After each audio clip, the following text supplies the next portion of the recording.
Hi, it's David again from Watch Collectors, and today I'll be doing a video about a very commonly asked question, which is how to spot a fake Rolex or what to look out for when you're buying a Rolex. Now, I'm planning on making a video now and possibly a video on different sort of advice on what to look out for when buying a Rolex watch next time, but for today's I'm going to concentrate on just a few points, and I hope it's helpful. So, how to spot a fake Rolex? It's a very tough one. It's a very tough one because I could sit here and try to tell you, here's a Rolex watch and here is what you need to look out for, and automatically you would think if it doesn't, this is a Rolex day date and 18-karat yellow gold, so if it doesn't look like this, automatically you would think maybe this watch is fake, but that's not the case. Rolex made many variations depending on the age, depending on, well, mainly age, depending on the model number of relating to which age it is. Now, this looks pretty much similar to what they have now, but it doesn't feel the same. Me as a dealer, I can look at it and I'll know exactly that this is the old model. The bracelet is different, the clasp is different. Bracelet is pretty much the same here, but it's not as heavy and it feels different. The clasp is not concealed. So this is early 80s, late 70s, early 80s clasp. We've got the flat clasp here. Now, for most people, comparing it to the current model now, they'll look at this and say, oh yeah, it looks good, till they see the back and they'll be like, ooh, this might not be original, but it is, and it's 100% original watch. Now, why I say it's a very tough one? I say it's a very tough one because I can give you a very good example. Now, nobody knows your body better than you. It's your own body and you know it the best. But when something's wrong with your body, you can't fix it. You go to a doctor, you go get checked out. This doctor diagnoses you and he tells you this is what's wrong with you and this is what you need to fix it. Now, with this, you can look at it and there's very misconceptions. People say, oh, Rolex have sweeping hand, they don't have the ticking hand, but there's a lot of fakes now, very good fake. There's a difference between 10 to 50 pound fake and a 5 to 700 pound fake, and those you would need to get very close with a jeweler's loupe to check and see the authenticity of them. Now, with this, Rolex have made a quartz model. They've made a model that ticks rather than sweeps. So if you're gonna take the advice of the people that just say sweeping hand, well, that's very incorrect, because it does exist. It's quartz. It's not mechanical. Basically, it runs off a battery, and Rolex have made, and they've made quite a bit of it. Not quite a bit of models, but as in they've produced quite a few of them. And even this, it is a sweeping hand, but it's actually doing around 8 beats per second, so it's not perfect sweep, but pretty much they call it a sweeping hand. Now,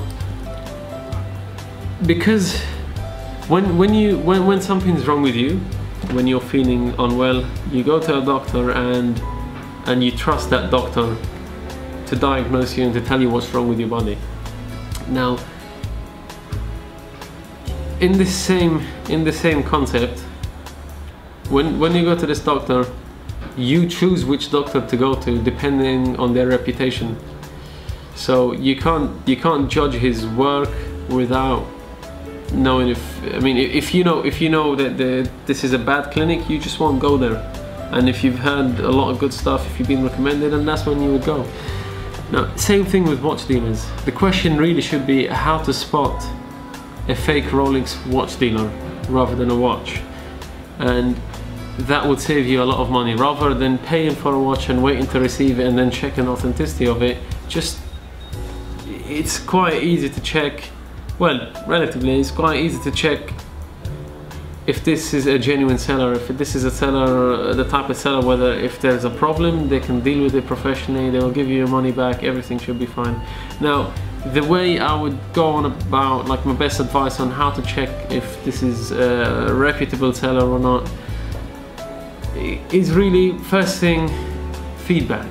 Does he have good feedback or does he have poor feedback? Now, if he's got a lot of negative feedbacks, then that's a big no. Straight away you know that this seller is up to no good. Now, also, he might have 100% positive feedback. For example, if you, most of us sell on more than one platform. We have our website, we sell on Chrono24, and then we sell on eBay. I know, funny enough, a lot of people think eBay is there's scammers on eBay. There's also a lot of genuine people on eBay, and everything that's on our website is matched on eBay, exactly same prices, same quantity.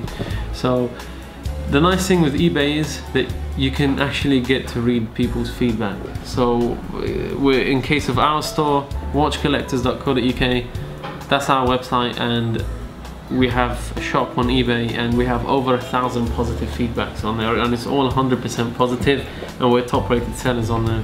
So when you see something like this, it's promising. When you see there's thousands of people that bought from this seller, and if they're all leaving positive feedback, there must be a reason. And it won't be just a watch, believe me so, because people can get a perfect watch. I've heard stories of some of our friends, people can get a perfect watch, but they can still be harsh because of the service. They'll give them a negative feedback, or they'll give them just a low rate. And I think feedback is one of the major things. So if they have only a few feedbacks, this could be a scam, really. What a common scam is, someone will build an eBay shop and they will list a few items on there, cheap items. They will sell them, they will gather like 10 to 20 feedbacks, 50 feedbacks, let's say, and then they start listing the Rolexes, and once those start selling, big problems happen, they scam you. Now, eBay is very good in terms of how they control this. They don't let you, I mean, for us when we first started, it took time before you can list, because they limit not only the quantity, they limit financially how much your allowance is per month, how much you can list on your eBay shop. But you know, some scammers would go as far as trying for months and months and months and build their limit up before they can scam you. And sadly enough, yes, it does exist, it is out there, but that's why you look for feedback, you go read about them, check their About Us page, and if it all looks good, you move on to the next thing, you contact them. Now, how is their communication? Is it good? Is it poor? Do they answer all your questions? Do they meet? You will know from the first contact with someone, you will know. And I think the best kind of contact is a phone call, because someone can pretend to be, well, someone can pretend to be anything anywhere, but the more personal it is, the harder it becomes to fake themselves. Behind the desktop, behind the laptop, you know, they can type messages and they can appear very professional, but when you call them, you can catch them on the spot. You don't give them time to think. So while you're talking to them, you get the impression, is this a good seller or not?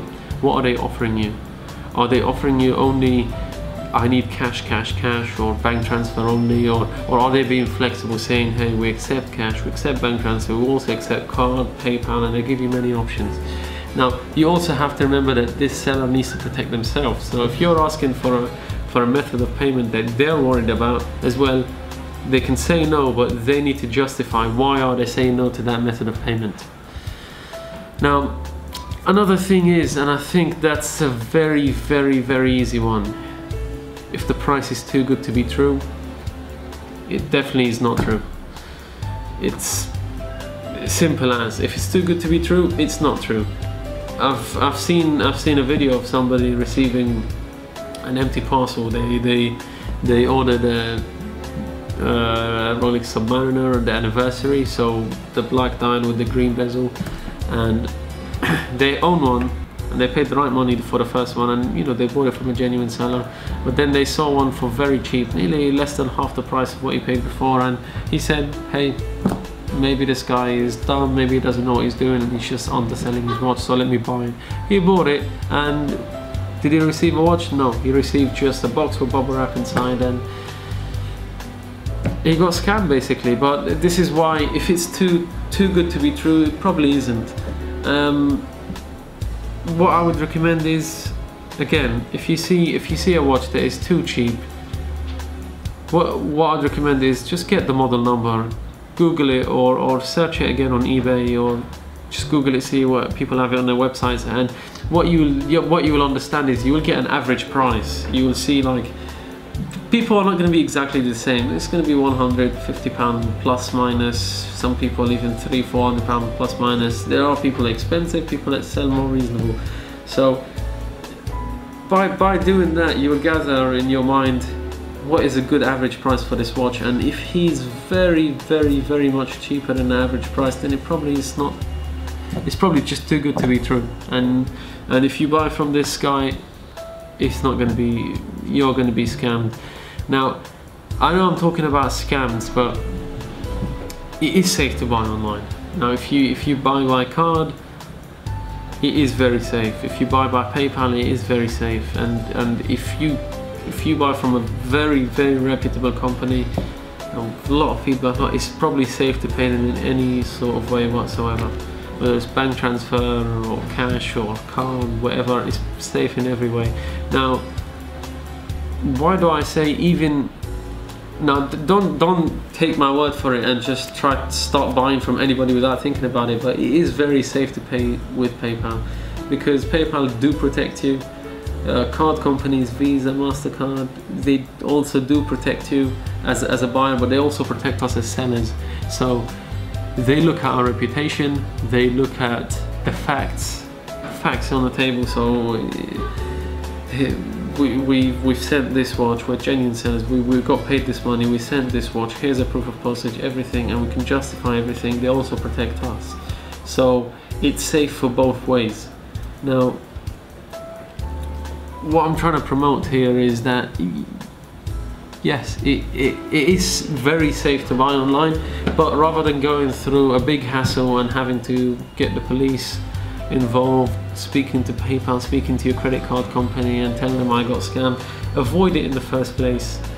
You save yourself a lot of hassle, and it just makes your online shopping experience a lot more pleasant. Now, another thing I would say, which is a straight, very, how can I say, super clear scammer kind of thing, is no returns. If you're going to buy something, buy it from a business, don't buy it from a private, especially online.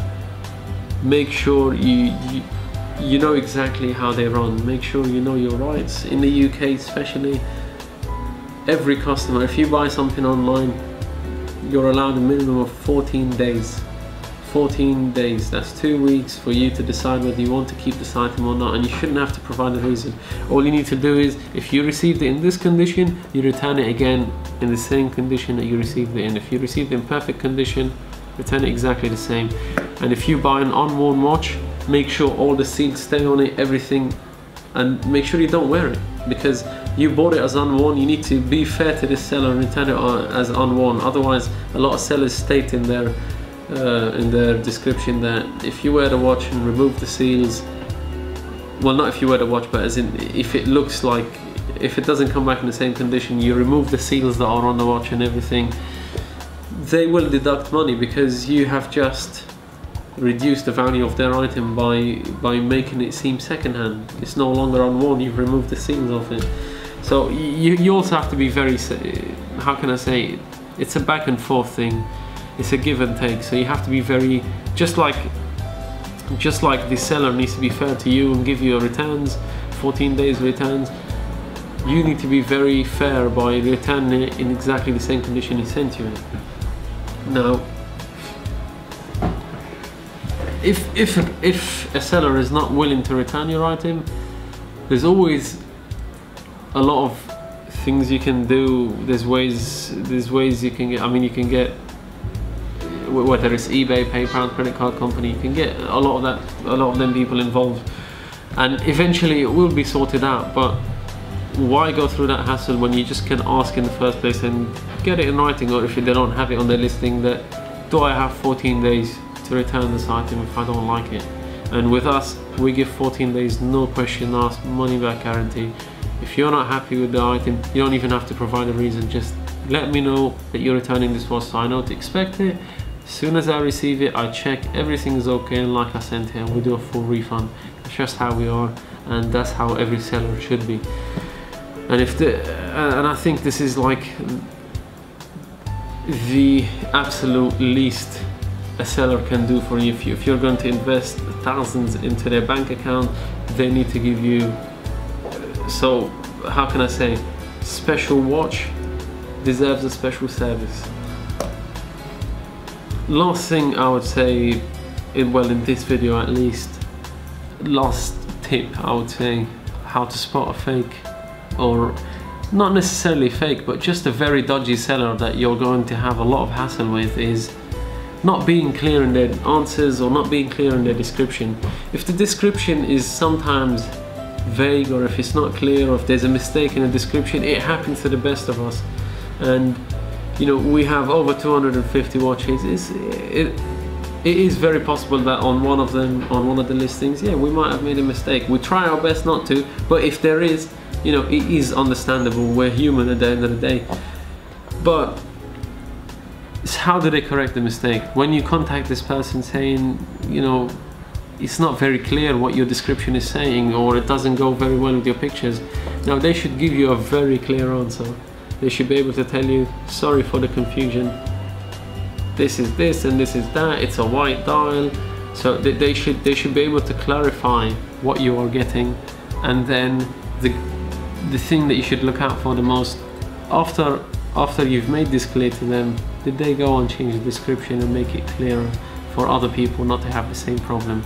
So if a customer takes all these, if a seller takes all these steps to make it convenient for you, most likely they are a genuine seller, they are good people, and probably you're not going to have any problems with it. I mean, I'm not saying that we've never had a customer that wasn't happy with a watch, but it's not for the reasons that you think,